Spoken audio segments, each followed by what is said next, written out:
Ontem, o presidente interino Michel Temer se reuniu com integrantes do Conselho Nacional do Serviço Social da Indústria, o SESI, e na oportunidade os empresários do Piauí, do Ceará, da Bahia e do Rio Grande do Norte apresentaram ao presidente Temer demandas de áreas como a área trabalhista e também de infraestrutura, que contribuam para o fortalecimento da indústria brasileira. O diretor de Assuntos Econômicos da Federação das Indústrias do Estado do Piauí, Freitas Neto, participou dessa reunião, está aqui com a gente para contar qual é a expectativa. Bom dia. Bom dia.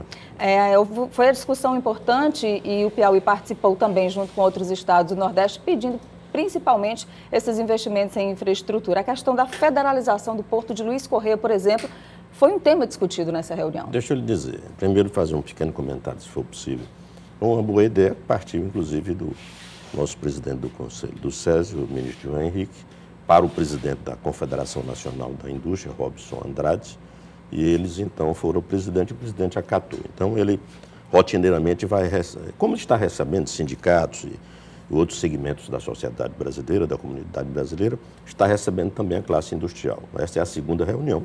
Foram 4 federações, Bahia, Rio Grande do Norte, Ceará e Piauí, e houve uma discussão a respeito do problema voltado para a indústria especificamente, como a logística toda que atrapalha a atividade industrial, as exportações, como portos, aeroportos, estradas, e também a questão da reforma tributária, a questão da reforma trabalhista.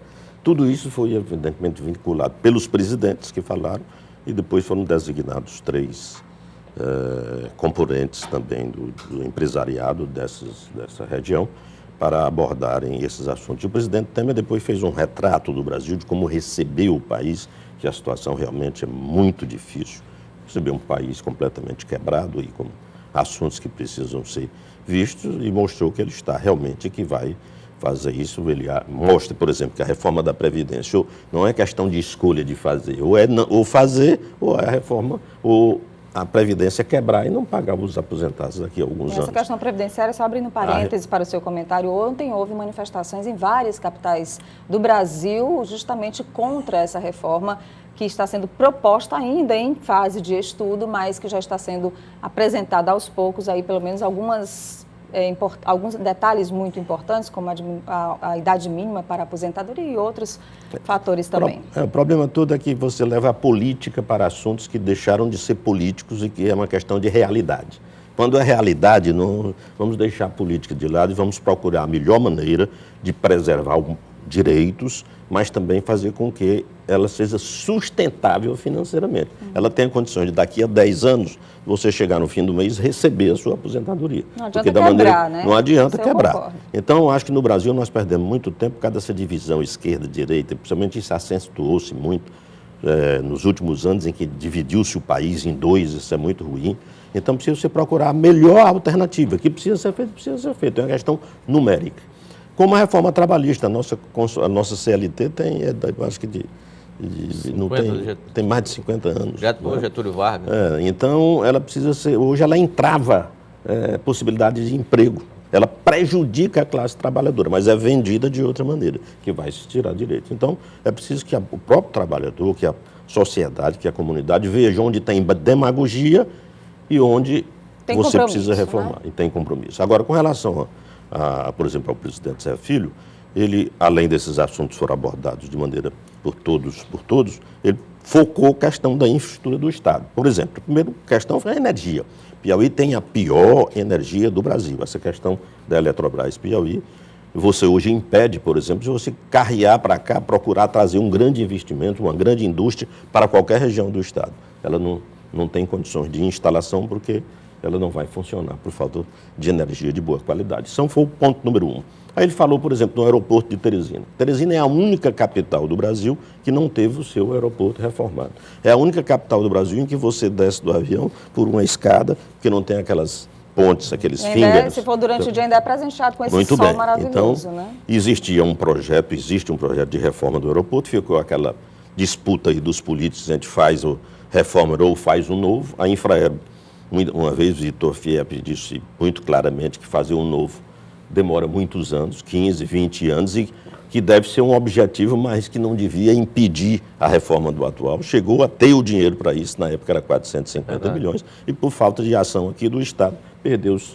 E aí o Zé Filho voltou porque vem travando o crescimento de Teresina, que é uma cidade polo, prestadora de serviços, não é? Onde para cá demandam pessoas que vêm fazer negócios, que vêm em busca de saúde, de educação, e que hoje nós não temos um aeroporto, e que é uma ação federal.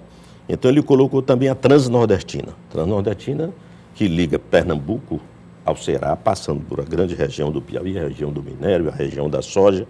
Ela tem 1.700 quilômetros, foi feito 600, está paralisada, era para inaugurar em 2010, nós estamos em 2016, ela está paralisada e sem perspectiva. Estão roubando os dormentes, roubando os trilhos, é o que se ouve falar. Então ele pediu uma ação, não só ele, os outros estados, também o Ceará pediu, né, e os outros estados onde a Transnordestina beneficia diretamente. Depois se pensaria numa ligação de lá, onde ela passa aqui para Teresina e possivelmente para Parnaíba. Abordou a questão do Porto Luiz Corrêa, mas da seguinte maneira, aquele porto ele é federal, ele é do governo federal. E eu acho que o Estado, numa hora assim, foi infeliz, pediu ao governo federal para passar para o Estado. Ele passou um problema, porque passou o porto, mas não passou o dinheiro.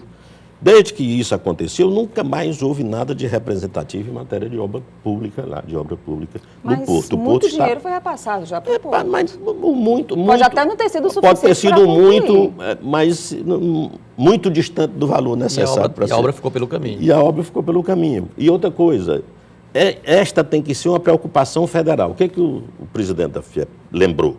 É que o governo federal tem que estudar qual a vocação do Porto Luiz Corrêa, como é que ele deve ser feito, porque há uma discussão, por exemplo, está fazendo umas obras aí, mas dizem que isso não resolve o problema do Estado. Então, quem tem que se pronunciar sobre isso é o governo federal, porque ele é um porto que faz parte do sistema portuário federal. Não é? Então, isso é que ele pediu, que o governo federal estude. Esse projeto que vai se fazer lá, ele é o adequado, mas que o governo federal não diga só aqui, não, nós passamos para o Estado e é problema do Estado. A colocação foi esta. Então, ele tocou nesses temas, além dos temas mais genéricos e que todos entendem que travam o desenvolvimento industrial e, consequentemente, o desenvolvimento do Estado do Piauí. Ok, eu queria agradecer aqui a participação do diretor de Assuntos Econômicos da Federação das Indústrias do Piauí, realmente uma discussão importantíssima de temas fundamentais para a sobrevivência e o dia a dia dos brasileiros. Muito obrigada. Bom dia. Elivaldo, vamos à última de hoje? Falamos aqui do problema da energia, Nádia, e hoje nós teremos um evento muito importante em Teresina, um workshop sobre energias renováveis, que vai ser realizado no final da tarde lá no Sebrae, envolvendo os setores produtivos e também governamentais, o setor público também. É que o Banco do Nordeste está disponibilizando, Nádia, uma linha de crédito especial para fomentar principalmente a energia solar, aquela fotovoltaica. Então, no estado onde tem uma base energética ainda precária, não deixa de ser uma alternativa para desenvolver este segmento imprescindível, como disse aqui o diretor de Assuntos Econômicos da FIEP, para o desenvolvimento econômico do estado. O Piauí é privilegiadíssimo, é um dos estados que mais tem horas do dia de sol favorável para a captação da energia. Também, se me cabe, foi muito discutido, mas é preciso que o governo cuide também das linhas de transmissão, porque depois você monta esses parques todo e fica como já existe algum do Nordeste. Então foi tratado por todos os presidentes a questão de fazer as linhas de transmissão que ajudam todo tipo de energia, inclusive a solar e a eólica. Okay.